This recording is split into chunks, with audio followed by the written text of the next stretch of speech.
Assalamualaikum warahmatullahi wabarakatuh. Perkenalkan, nama saya Hari Semja. Saya adalah salah satu tim AI di Bisa.ai. Pada kesempatan kali ini saya akan mencoba untuk sharing pengetahuan mengenai topik modeling menggunakan data Twitter. Langsung saja kita mulai. Adapun outline yang akan saya bawakan pada presentasi kali ini yaitu pertama ada pendahuluan, yang kedua ada pengertian topik modeling, kemudian ada algoritma latent direct allocation untuk memodelkan topik modeling, dan yang keempat ada implementasi dengan menggunakan Python. Sebelum kita masuk ke topik modeling, saya akan membahas secara singkat mengenai data science. Apa itu data science? Menurut Arthur Samuel, data science merupakan suatu teknik pembelajaran yang memberikan kemampuan kepada komputer untuk belajar tanpa diprogram secara eksplisit. Adapun beberapa ilmu pengetahuan yang terlibat di dalam data science yaitu ada matematika dan statistik, kemudian ada computer science atau IT, kemudian ada domain knowledge-nya. Nah, di dalam matematika dan computer science umumnya menggunakan metode machine learning, dan biasanya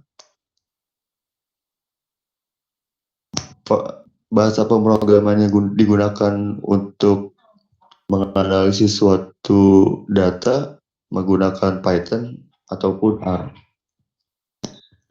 Lalu, menurut Jack van der Plas, pekerjaan mengenai data science itu adalah 90% di pembersihan data atau pre-processing, kemudian menurut beliau fitting the model is easy, dan 90% lainnya adalah menginterpretasi hasil yang diperoleh.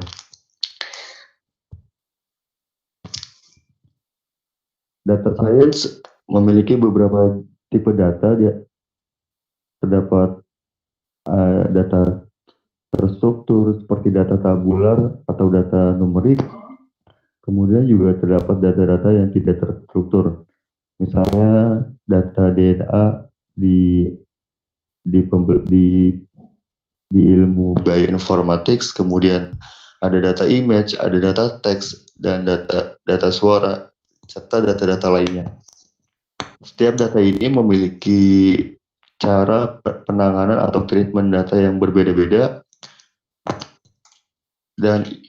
dan umumnya komputer tidak bisa memproses data selain dalam bentuk numerik, sehingga kita perlu melakukan suatu pre-processing atau pra-pengolahan di mana data-data tersebut nantinya akan diproses ke dalam bentuk numerik. Kemudian secara umum terdapat dua tugas yang ada di machine learning, yaitu yang pertama ada supervised learning dan yang kedua ada unsupervised learning. Supervised learning yaitu bagaimana kita memodelkan suatu data yang sudah terlabel atau yang sudah punya label.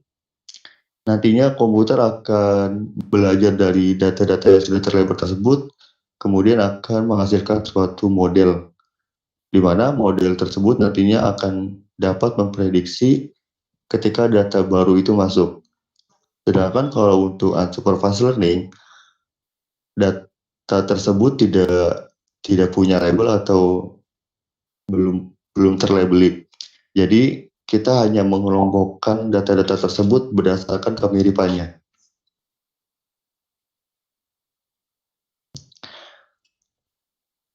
Dan ini adalah pengertian supervised learning, yaitu data pelatihan disertai dengan target atau data tersebut mempunyai pasangan data X, Y, TI, di mana X yang merupakan data pengamatannya, sedangkan TI merupakan targetnya, di mana I-nya dari 1 sampai dengan N. Tujuan supervised learning adalah membangun suatu model yang dapat menghasilkan output yang paling sesuai dengan nilai target untuk semua data pelatihan. Bisa kita lihat dari gambar tersebut bahwa terdapat buah apel, pisang, dan mangga, di mana nantinya model akan belajar dari data pelatihan, sehingga ketika ada gambar baru yang masuk, model tersebut akan memprediksi bahwa gambar tersebut akan masuk di kelas yang mana atau label yang mana. Contoh metode untuk klasifikasi yaitu ada perceptron, logistic regression, neural networks, dan support vector mesin. Sedangkan untuk kasus regresi, terdapat metode linear regression, ridge regression, polynomial regression, sampai dengan support vector mesin untuk yang regresinya. Perbedaan antara regresi dan klasifikasi adalah terletak pada labelnya, di mana kalau klasifikasi labelnya itu berbentuk kategori atau kelas, sedangkan regresi labelnya adalah suatu nilai yang kontinu.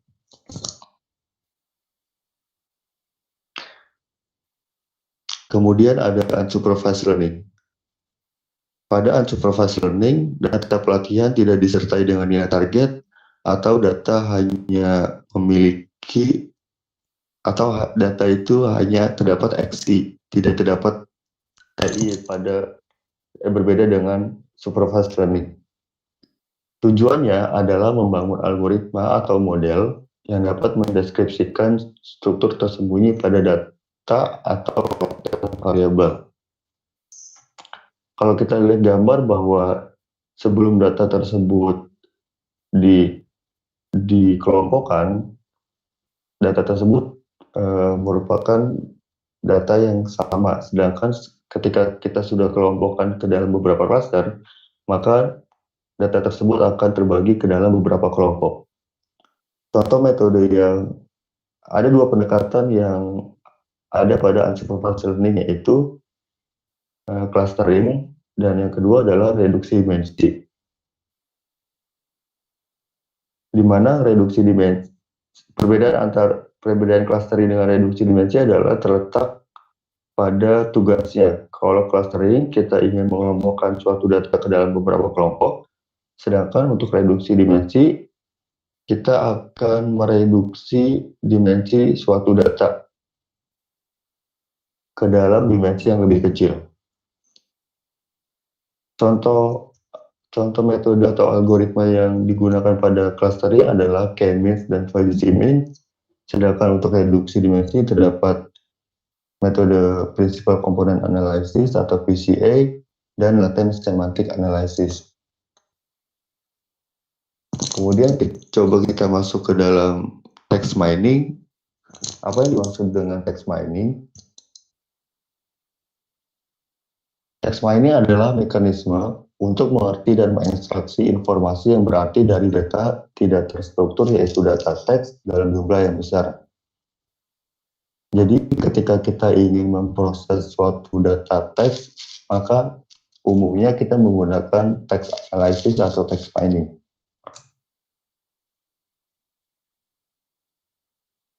Pada kasus supervised learning, umumnya text analysis atau text mining berupa sentiment analysis dan document classification, di mana sentiment analysis masuk ke dalam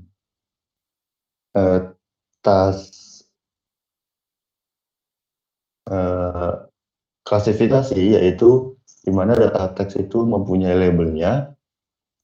Kemudian untuk unsupervised learning terdapat salah satu task, yaitu topic modeling, yang akan kita bahas pada kesempatan kali ini. Kemudian secara umum text analysis mempunyai proses sebagai berikut. Yang pertama ada data collection, di mana kita akan mengumpulkan data berdasarkan bisa dari sosmed ataupun dari dari dokumen teks, buku, dan sebagainya. Kemudian langkah kedua adalah kita melakukan pre-processing atau pengolahan data. Yang ketiga yaitu memodelkan sesuai dengan task yang ingin kita capai atau sesuai dengan tugas yang ingin kita capai, bisa klasifikasi ataupun ke topik modeling. Kemudian adalah evaluasi dari model yang dihasilkan tadi. Berikut adalah pengertian topik modeling. Secara sederhana, topik modeling mengelompokkan data tidak terstruktur atau data teks berdasarkan suatu topik tertentu. Topik modeling merupakan salah satu teknik pembelajaran unsupervised learning, di mana kelompok ini mengelompokkan dokumen berdasarkan kemiripannya dan memiliki tujuan yang lebih spesifik, yaitu kita bisa mendapatkan beberapa topik yang terdapat pada dokumen atau teks tersebut. Kemudian bagaimana kita memperoleh data dari Twitter? Biasanya kita bisa menggunakan Twitter API untuk mengambil data Twitter, yaitu bisa dengan dua cara, bisa searching dan bisa real-time streaming. Di mana searching ini kita akan mengambil data Twitter dengan keyword tertentu, sedangkan streaming adalah kita melakukan pengumpulan data secara langsung. Namun peraturan dari Twitter membatasi pengambilan data Twitter hanya 1 minggu atau 7 hari ke belakang. Ketika kita ingin memperoleh data Twitter yang lebih banyak atau yang lebih terbuka datanya atau tidak diprotek, maka kita perlu membeli data Twitter tersebut dari situs-situs tertentu. Lalu pertanyaannya, bagaimana memproses data ke dalam model? Seperti yang tadi saya sebutkan di awal, bahwa komputer tidak mengenali data selain bentuk numerik, sehingga diperlukan suatu metode untuk mengubah data tersebut atau data tidak terstruktur tersebut ke dalam bentuk numerik. Nah, caranya adalah kita melakukan vektorisasi atau mengubah data tidak terstruktur tadi ke dalam bentuk numerik. Tahapannya yang pertama ada pra-pengolahan, di mana umumnya kita menghilangkan punctuation seperti titik, koma, atau tanda baca lainnya. Yang kedua ada tokenisasi, di mana tokenisasi ini adalah memisahkan kalimat menjadi kata. Kemudian ada filtering, di mana kita akan menghapus stop words atau kata-kata yang sering muncul, yang biasanya kata-kata yang sering muncul tersebut bukan menjadi pembeda yang baik di dalam text analysis. Kemudian ada akar kata, yaitu kita akan mengubah kata yang punya awalan atau akhiran menjadi kata dasar. Dan yang terakhir adalah pembobotan. Berikut adalah tahapan pra-pengolahan. Yang pertama yang akan kita lakukan adalah text folding atau mengubah seluruh teks menjadi huruf kecil. Karena pemrograman menggunakan bahasa Python lebih sensitif, atau ketika ada data teks yang mempunyai awalan huruf besar dan yang satunya huruf kecil, maka Python akan mengenali sebagai dua kata yang berbeda. Sehingga yang perlu kita lakukan adalah mengubah seluruh teks menjadi huruf kecil. Kemudian adalah remove punctuation, yaitu menghilangkan angka, tanda baca, dan sebagainya. Yang ketiga ada stop words removal, yaitu menghilangkan kata yang sering muncul yang tidak memiliki informasi apapun seperti kata dan, tetapi, yang, dan sebagainya. Dan yang keempat ada stemming atau tahapan lematisasi, di mana stemming ini adalah menghapus kata awalan dan kata akhiran untuk menghasilkan kata dasar. Kemudian pada slide ini akan dibahas mengenai tokenization. Tokenization adalah salah satu bagian penting dari proses awal pengolahan data teks, yaitu seperti yang sudah saya sebutkan tadi, bahwa kita akan mengubah kalimat ke dalam kata, memisahkan kalimat menjadi suatu kata-kata. Dalam hal ini, tokenization adalah memisahkan kata, simbol, frase, dan entitas penting lainnya. Token dalam natural language processing sering dimaknai dengan sebuah kata, walau tokenisasi juga bisa dilakukan ke dalam kalimat atau paragraf. Salah satu modul di Python yang biasa digunakan pada tokenization ini adalah NLTK dan Unicode. Namun, NLTK belum support untuk bahasa Indonesia dalam hal menghilangkan stop words dan stemming. Sehingga modul yang biasa digunakan untuk bahasa Indonesia adalah sastrawi.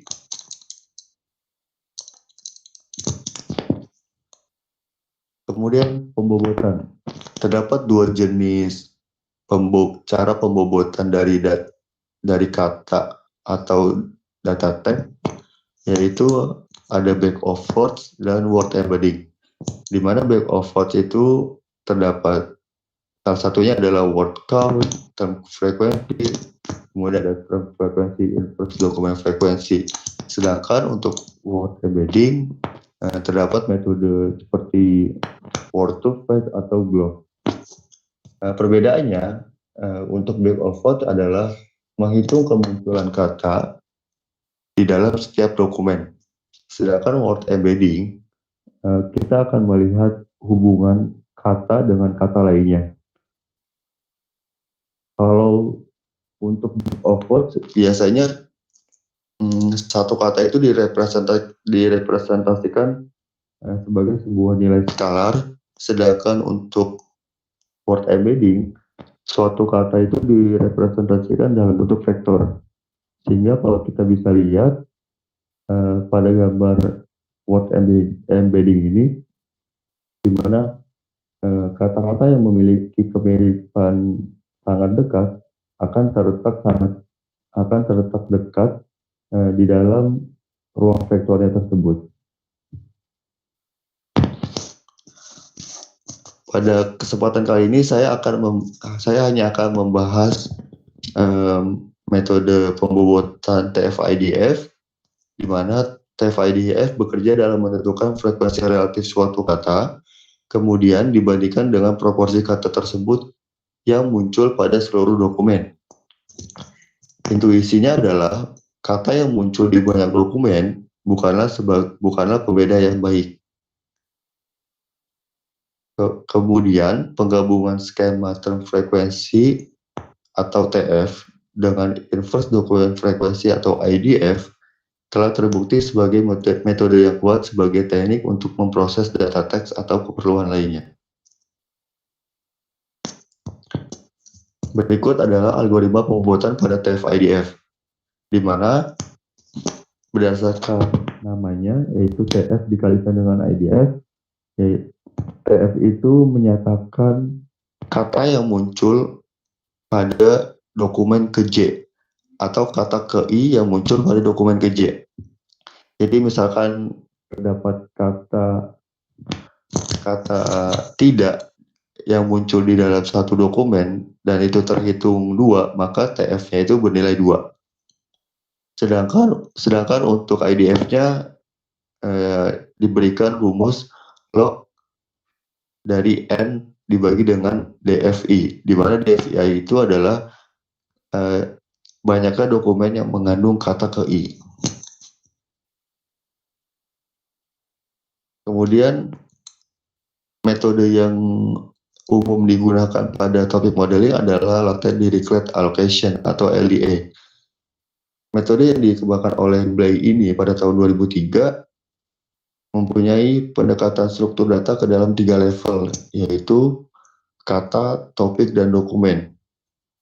Di mana menurut Putra dan Kusumawardhani tahun 2017 mengatakan bahwa LDA dapat digunakan untuk meringkas, melakukan klasterisasi, menghubungkan maupun memproses data yang sangat besar karena LDA menghasilkan daftar topik yang diberi bobot untuk masing-masing dokumen.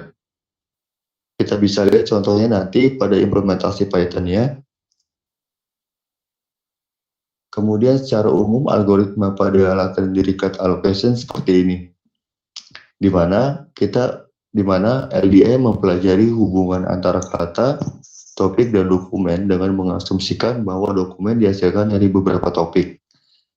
Topik tersebut kemudian menghasilkan kata-kata berdasarkan distribusi probabilitasnya.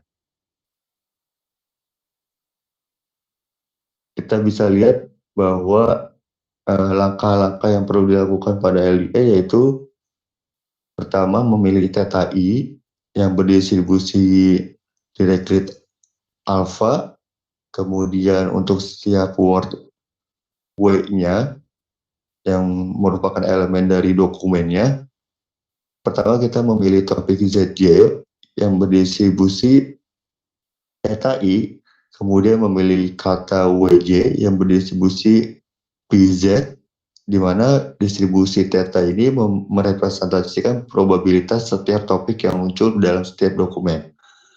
Dan distribusi P merepresentasikan probabilitas untuk setiap topik. Adapun evaluasi yang umum digunakan pada topik modeling adalah coherency score, di mana coherency score ini mengukur tingkat kesamaan antara kata-kata dengan skor tertinggi dalam topik. Skor VI, VJ dihitung menggunakan log dari probabilitas VI, VJ dibagi dengan probabilitas VI dan dikali dengan probabilitas VJ. Di mana probabilitas kata dihitung berdasarkan frekuensi kemunculan kata dalam korpus. Ya, intuisi dari evaluasi ini adalah semakin besar coherency score, maka semakin baik pula hasil interpretasi topik modeling yang dihasilkan. Nah, untuk penjelasannya mungkin cukup sampai di sini, kita bisa lanjut ke implementasi Python-nya.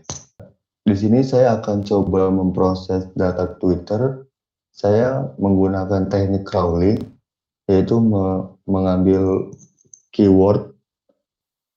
data Twitter dengan keyword tertentu.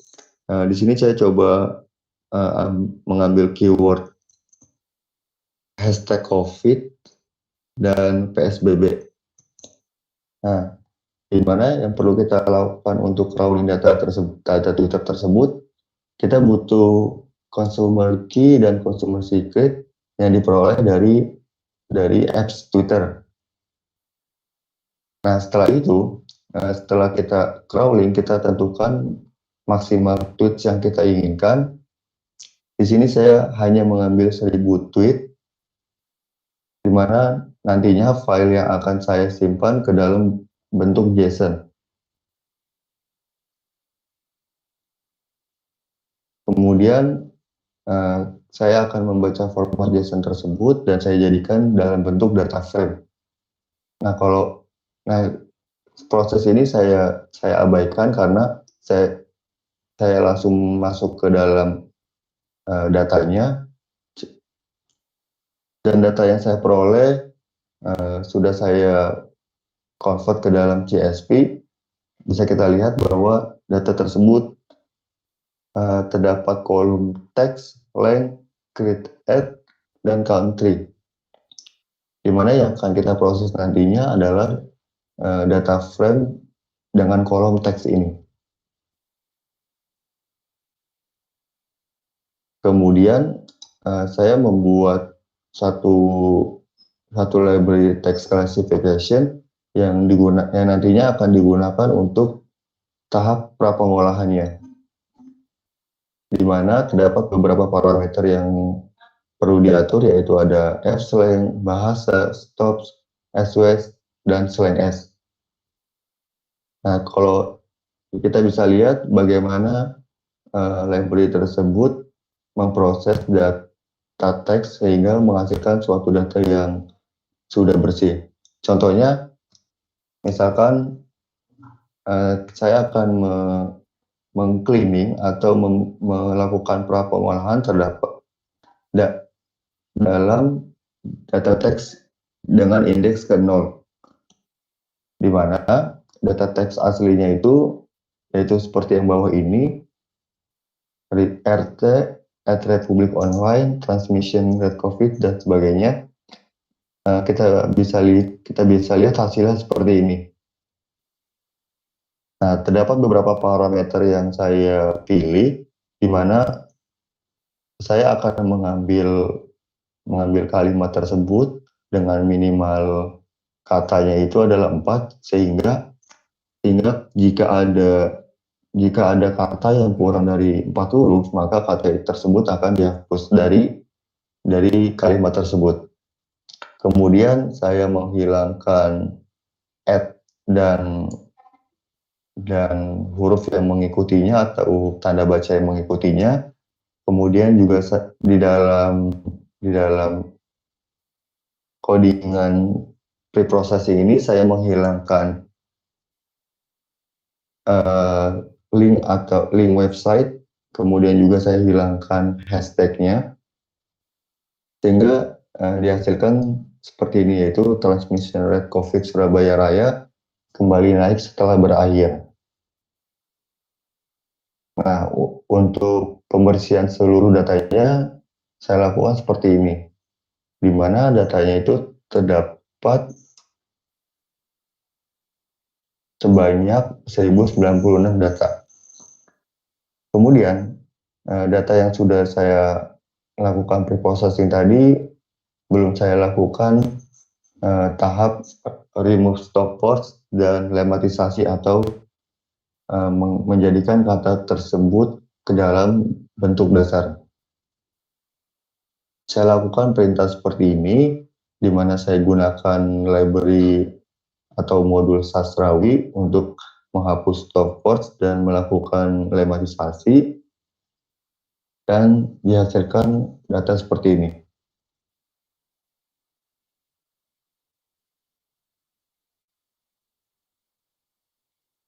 Nah, kalau kita lihat, terdapat beberapa kata yang memiliki kemiripan. Coba kita lihat seperti ini.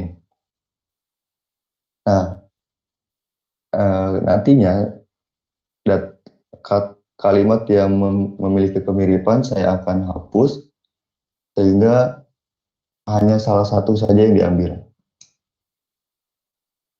yaitu saya lakukan perintah seperti ini, list buka kurung di dictionary.fromcase dari clean tweet 2-nya, sehingga kita hasilkan hasil yang seperti ini. Kenapa ini tidak terhapus? Karena saya menghapusnya kalau kemiripannya itu 100%. Saya enggak memberikan threshold kemiripannya itu berapa persen, sehingga walaupun terlihat mirip, ternyata dua kalimat ini berbeda, di mana yang satunya adalah Februari, sedangkan yang satunya adalah Februari. Nah, kita bisa lihat ini merupakan data teks yang sudah dihapus stop words-nya. Kita bisa lihat bahwa kata setelah dihapuskan karena kata setelah ini masuk di dalam stop words dari modul sastrawi. Kemudian untuk contoh dari lematisasinya, kita bisa lihat bahwa kata berakhir di sini berubah menjadi akhir, karena di dalam modul sastrawi juga menghapus kata imbuhan, kata awalan, dan kata akhiran. Kemudian saya jadikan list yang sudah bersih ini menjadi variabel teks, dan nantinya variabel teks ini digunakan untuk menghasilkan topik modeling. Langkah selanjutnya dari tahap pra-pengolahan tadi, yaitu menghapus punctuation, kemudian remove stop word, dan melakukan stemming. Selanjutnya adalah vektorisasi. atau mengubah kata ke dalam bentuk numerik. Di sini saya gunakan TF-IDF Vectorizer, yaitu menggunakan library sklearn. Kita bisa lihat bahwa berikut adalah hasil tokenisasinya, di mana teks yang ada pada kalimat tersebut kita pisahkan ke dalam bentuk kata, dan terdapat 597 baris atau 597 dokumen atau tweet, dan 1716 merupakan kolomnya atau dimensi dari data teks tersebut, di mana 1716 ini merepresentasikan kata-kata atau vocab yang ada pada kalimat seluruhnya. Kita bisa lihat bahwa berikut adalah nilai dari vektorisasi menggunakan TF-IDF. Maksud dari 0,34 ini adalah merepresentasikan kalimat ke 0, dan 34 ini merepresentasikan kolomnya. Jadi pada kalimat ke 0 dengan kolom 34 atau kata yang berada pada kolom 34, vektornya itu mempunyai nilai 0,35 dan seterusnya. Nah, kemudian untuk melakukan modeling LDA ini, saya juga import dari library sklearn. Nah, saya coba memodelkan dengan N-components 7, di mana N-components ini adalah kita akan membentuk 7 topik dari data teks yang ada. Sehingga kita bisa hasilkan word cloud dari data topik dari model topik modeling yang dihasilkan tadi. Kalau kita lihat bahwa di topik pertama terdapat kata dengan spesifikasi seperti ini. Ada kata normal, ajar, COVID, lebih, rumah, meski, dan sebagainya. Kemudian di topik kedua terdapat kata-kata ini. Kemudian di topik ketiga ada kata ini.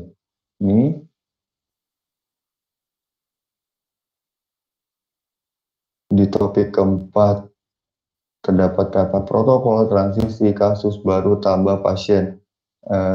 Sepertinya membahas mengenai transisi dari new normal itu, bahwa transisi itu masih menambah pasien COVID-19. Kemudian di topik yang selanjutnya terdapat kata-kata seperti ini, masih tentang Jakarta, masih tentang new normal, masih tentang pandemi, transisi, dan sebagainya. Dan sampai pada topik ke-7 terdapat kata-kata seperti ini. Nah, selanjutnya saya akan coba melakukan topik modeling dengan library Gensim. Langkah pertama yang perlu dilakukan adalah memisahkan kalimat ke dalam bentuk kata. Kemudian saya lakukan frase, bigram, dan trigram untuk setiap kata yang ada pada setiap dokumen tadi. Bigram adalah membuat frasa dalam dua kata, sedangkan trigram adalah membuat frasa ke dalam bentuk 3 kata, di mana hasilnya seperti ini. Ini kalau yang tidak ada underscore-nya berarti ini termasuk unigram, sedangkan jika kita lihat ada underscore-nya berarti ini bigram, dan ini adalah dari trigramnya. Kemudian langkah selanjutnya adalah melakukan membuat dictionary dari list teks yang sudah dibuat sebelumnya. Nah, terdapat 285 unique tokens, di mana ada kata akhir, naik, raya, Surabaya, dan sebagainya.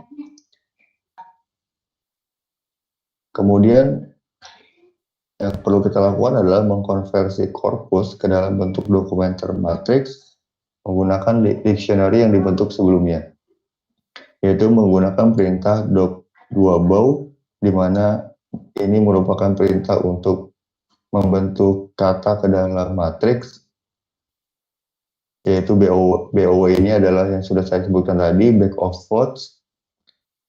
Nah, kita bisa lihat bahwa terdapat 597 kata, dan nilai-nilai ini maksudnya adalah kata dengan indeks 10 itu muncul satu kali, kemudian kata dengan indeks 98 muncul satu kali, dan sebagainya.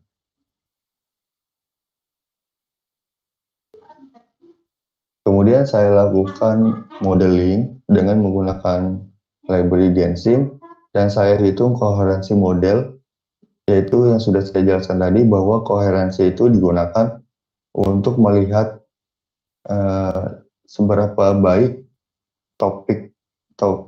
seberapa baik jumlah topik pada topik modeling tersebut. Semakin tinggi nilai koherensinya, maka semakin baik topik tersebut. Nah, saya lakukan iterasi di mana saya coba pilih 10 topik, dan kita akan lihat berapa topik yang memiliki koherensi tertinggi. Dapat dilihat dari grafik ini bahwa koherensi skor tertinggi yaitu dengan jumlah topik sama dengan 3. Kemudian saya print skornya, dan kita hasilkan bahwa jumlah topik dengan koherensi tertinggi adalah 3, yaitu dengan nilai koherensinya adalah 0,499. Kemudian kita akan lihat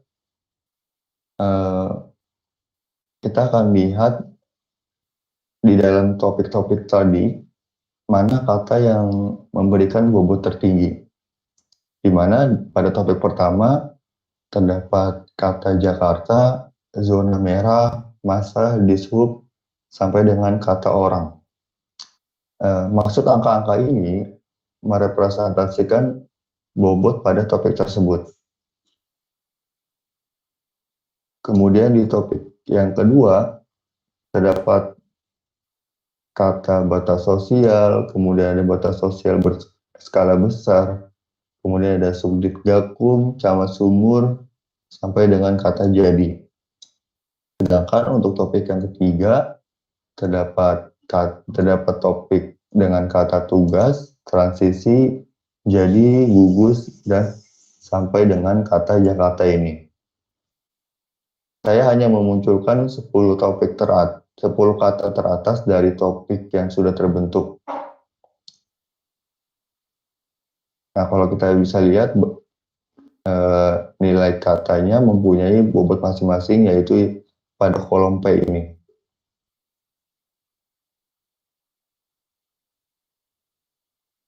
Kemudian saya coba lihat visualisasi dari model LDA yang dihasilkan.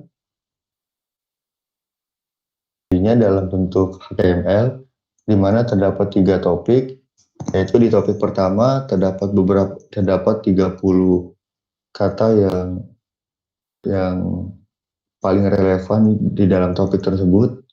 Ada tugas, transisi, jadi, dan sebagainya. Nah, dari grafis yang dihasilkan itu dalam bentuk HTML, di mana kita bisa lihat bahwa di topik pertama terdapat 30 kata yang paling relevan untuk menjelaskan topik tersebut. Terdapat kata tugas, kemudian ada transisi, jadi, gugus, kasus, tangan, pandemi, dan sebagainya. Kemudian di topik kedua ada kata Jakarta, zona merah, masa, dishub, lantas, dan sebagainya. Kemudian di topik ketiga juga masih membahas tentang batas sosial, kemudian ada subdit gabung, caman sumur, skala besar, dan sebagainya.